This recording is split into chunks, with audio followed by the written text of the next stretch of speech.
তোর কাছ থেকে একটু আদর ভালোবাসা নেই, আরো কত কিছু নেই। তুই এক কাজ কর, তুই আস্তে আস্তে শো, কারণ তুই তো আবার অসুস্থ। আমিও তোর সাথে লেপের তলে শুই।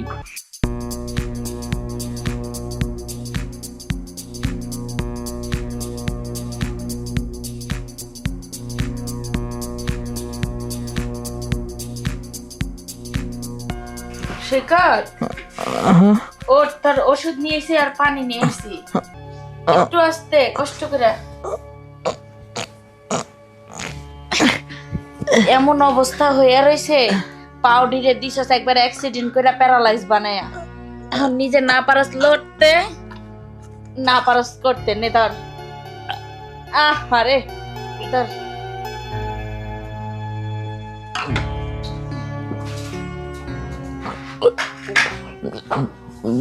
বাবাই,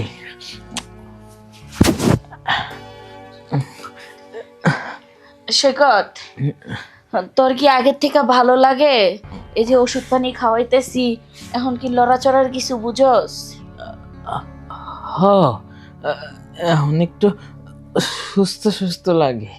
আমি তোর লেগা কতই না দোয়া করছি যে আল্লাহ যাতে তোরা তাড়াতাড়ি সুস্থ করে দে। দেখ, আল্লাহ আমার ডাক কবুল করছে। তুই আগের চেয়ে এখন অনেক সুন্দর করে কথা কইতে পারস। আচ্ছা, আমি দেখি তোর পাও গেলি তুই লড়াইতে পারস নি, বুঝ পাস নি? দেখ তো, আমি টিভি দিলে ব্যথা পাস? হ, একটু একটু ব্যথা লাগে। তার মানে তোর পায়ে ভূত চেলাইতেছে। যাক, তোর লেগে আমি এত দোয়া করছি, আল্লাহ তোরে খুব তাড়াতাড়ি সুস্থ করে দিছে। আমার এইটাই চাওয়া। আমার 5টা না 10টা না একটা মাত্র দেবর, তোরে যে সুস্থ হইছস, আমি আর কিছু চাই না। হ ভাবি, তুমি ঠিকই কইছো। আচ্ছা শোন, তোর কি এমনি কিছু খাইতে মনে কয়? খাইতে মনে করলে তুই আমার কইতে পারস, আমি তোর জন্য রান্না করে দিমু। না ভাবি, তুমি তো কষ্ট করা লাগবে না। তুমি আমার জন্য যতটুকু করতেছো অতটুকুতে আমি খুশি। আর কষ্ট করা লাগবে না তোমার। আচ্ছা সৈকত, এক কাজ কর, তুই শো। আমি তোর পাগুলো, আমার তো অনেক টিপতে হইব। ডাক্তারে বলছে প্রচুর পরিমাণ তোর পাগুলা টিপতে আর মালিশ করতে। এখন তোর মালিশ করা যাব না, এখন টিপা দেই, রাত্রে মালিশ করে দিব মনে। শো। আচ্ছা ভাবি, শো।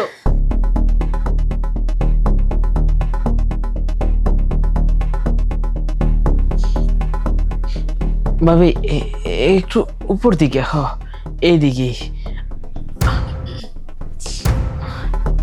ভাবি, ভালোই তো লাগতেছিল। হ্যাঁ, দিতেছি। একটু ঘুমানোর চেষ্টা কর। হ্যাঁ ভাবি। যাক, আমার চিন্তাটা দূর হইল। এই ছেলেটাকে নিয়ে চিন্তা করতে করতে আমি শেষ হয়ে যেতে তুলেছিলাম। আমার বৌমা আজকে ছেলেটার দিকে কত খেয়াল রাখে, সেবা যত্ন করতেছে।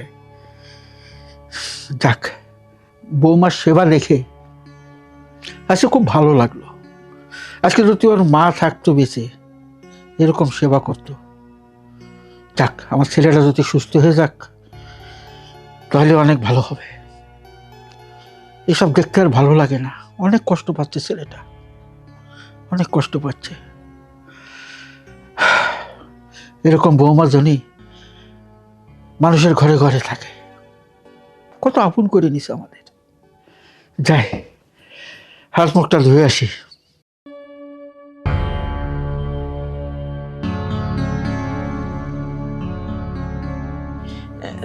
তুমি টিপো এই দিক দিয়া, এই দিক দিয়ে। হ, আর একটু উপরে টিপো।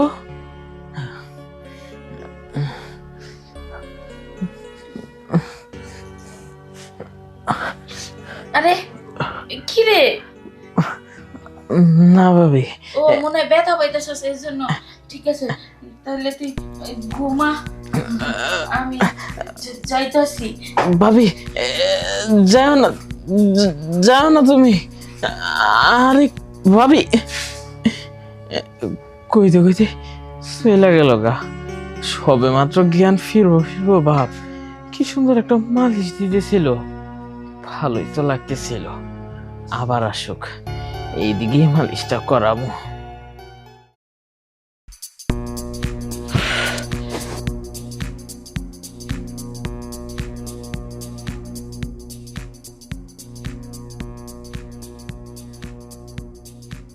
এটা আমি কি দেখলাম?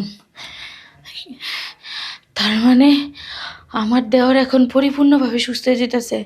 আর তাছাড়া ওর শরীরে যখন আমি হাত দিলাম, ও কিছু একটা ফিল করতেছিল। আর হঠাৎ করে যখন ওর ওই জিনিসের মধ্যে আমার হাতটা পড়ে গেছে, দেখলাম ও জানি কেমন করতেছে। আর আমারও শরীরটা জানি কীভাবে ঝাড়া মারলো। আমার তো মনে হয়ে গেছে আমি যদি ওটা পাইতাম চাবাইয়া খাইতাম। কিন্তু আমার স্বামী তো ওই দূরপ্রবাসে, এখন আমি কি করবো? আমার তো মাথা গরম হয়ে গেছে। দেবরের কাছে তো যাইতে পারবো না, মান সম্মান চলে যাব। কি করা যায়, কি করা যায়?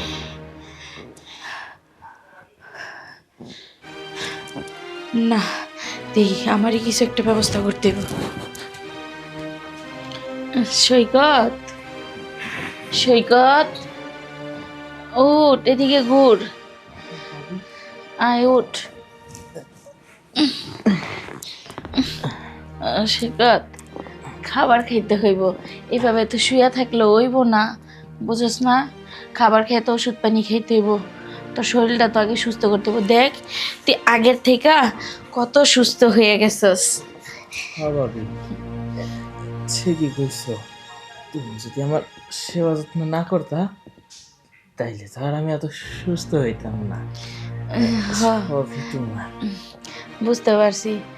কি রে, তোর শরীরটা তো গরম গরম লাগতেছে, মনে হইতাছে জ্বর উঠবো উঠবো বাপ।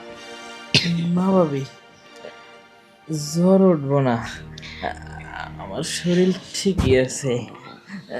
তোমার এই দুই হাতের স্পর্শ পাইলে আমার শরীর এমনি এটাই গরম হয়ে যায়। সুযোগ, এই সুযোগটাই কাজে লাগাইতে বুঝো তো। আমার শরীরেও স্পর্শ করতেছে, আমারও চাই কাজে লাগাই। সৈকত, একটা কথা কইতে চাইছিলাম। হ্যাঁ ভাবি। আচ্ছা সৈকত, তোর মনে কি চায় রে? একটা সত্যি কথা কবি, আমি শুনতে চাই তোর মনটাই কি চায়। তোর মনে কি চায় যে তোর কেউ একটু আদর করুক, ভালোবাসুক, যত্ন করুক, বা এই যে বউয়ের সুখ তোরে দেব, তোর কি এটা মনে চায়?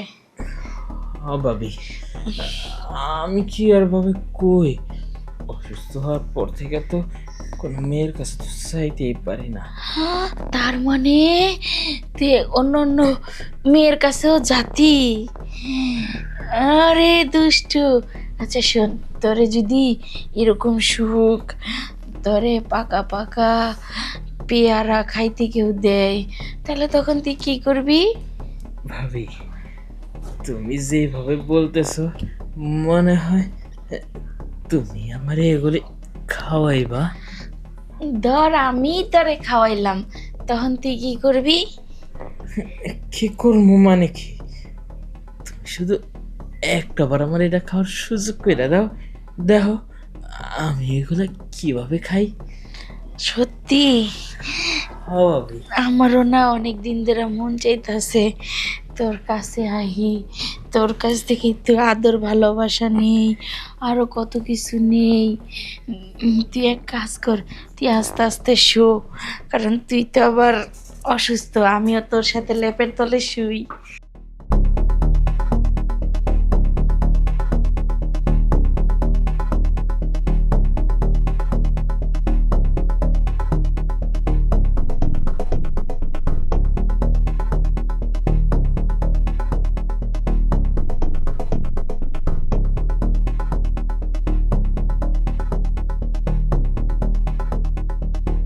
বৌমা,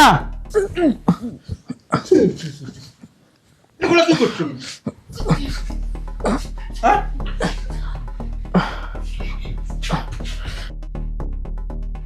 সৈকত, হ্যাঁ দাদা, এগুলো কি দেখলাম?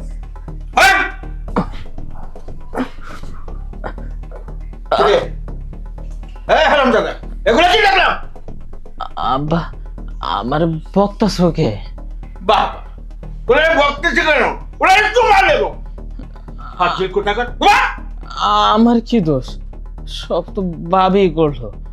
আমি কি আর লড়তে চড়তে পারি একলা? ভাবি দইরা আমার শোয়াই দিল, তারপর সে আমার গায়ের উপরে আসলো।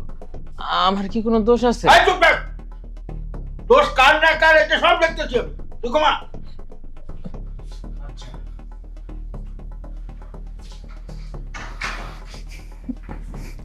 দোষ না কইরাও দোষী হইলাম। ছি ছি ছি ছি, এগুলো কি দেখলাম আমি? যেটা দেখার কথা না সেটাই দেখলাম। দাঁড়াও। বোমা, বোমা, বোমা, বোমা, তোমাকে ডাকছি আমি। বসো এখানে। আব্বা কিছু বলবেন? কেন? তোমাকে কিছু না বললে তুমি খুব খুশি হও না? যে কাজকর্ম শুরু করেছো এগুলো মানুষে করে? হ্যাঁ, একটা পঙ্গু ছেলে, একটা প্রতিবন্ধীর মতন ছেলে, যাকে তুমি সেবার যত্ন করে তুমি তাকে একটু সুস্থ করেছো, আমি খুব খুশি হয়েছিলাম। আর তার সঙ্গে কিনা তুমি এইসব কাজ করছো। আব্বা আমার কিন্তু কোনো দোষ ছিল না। সৈকতের হাত পা আমি দেখতেছি, ও এসে আমার হাতের মধ্যে খাবলা দিয়ে ধরছে, দইরা আমার টান্দা সয়ে ফেলাইছে। সেই জন্য আমি আর নিজেরা স্থির রাখতে পারি নাই। হ্যাঁ আব্বা, যা হয়েছে হয়েছে, আমার মাফ করে দেন। আমার ভুল হয়ে গেছে আব্বা, আমি আর জীবনে এরকম ভুল করবো না আব্বা। দেখেন আব্বা, ভুল তো মানুষ মাত্রই হয়। আর আমার দেবর আমারে যে ওইভাবে ধরে আচ্ছা ঠিক আছে, ঠিক আছে, ভুল করে ফেলেছো, আর কি করা যাবে। কিন্তু ঠিক আছে, আমি মাফ করে দিছি। আচ্ছা, এইসব ব্যাপারটা তো তুমি আমাকে বলতে পারতে। হ্যাঁ, দেখো, পঙ্গু ছেলে, অসুস্থ ছেলে, ওর কি ওই স্মরণ শক্তি আছে কিছু? হ্যাঁ আব্বা দেখো, আমি মনে করেছিলাম আপনি কি নাকি, আর আব্বা এখানে কিন্তু আমার দোষ ছিল না, ও আমাকে যাইতে ধরছিল, সেই জন্য আমি আর স্থির রাখতে পারিনি। আচ্ছা বুঝতে পেরেছি। আর স্থির রাখার তো কথাও না। দেখো, তোমার এই যৌবন বয়সে তোমারও তো একটা চাহিদা আছে, সেটা তো আর না বুঝি এমন কোনো ব্যাপার না, বুঝি। আব্বা, আমিও কিন্তু কিছু বুঝি। আমার মানে স্মৃতিশক্তিতে যা কয়, আমার মনটা কইতেছে এখন আপনারও লাগবো, আপনারও খুব চাহিদা পূরণ করতে ইচ্ছা করতেছে। কারণ আম্মাই তো মারা গেছে আজকে 15 বছর হয়ে গেছে, এখন আপনারও মনটা একটু ইষ্টুকুলুকুলু করতেছে করার জন্য। বৌমা, কি করবো, একেবারে মনের কথাটাই কয়েছো। তাইলে কিন্তু আমিও তোমাকে বলতে পারি না, তুমি বৌমা যাই হোক। আব্বা হ্যাঁ, তাহলে দেরি করতেছি যে আইয়া পড়েন, এনেই কামটা সেরে দেই, বিছানায় আর কষ্ট করে যাওয়ান লাগতো না, সোফাটা নরম আছে, আরাম পাইবেন খেললা। তোমার মুখে কিছু আটকায় না। দূর আব্বা, কড়াকড়ির মধ্যে আবার কিছু আটকানি আছে। আচ্ছা ঠিক আছে। আসেন।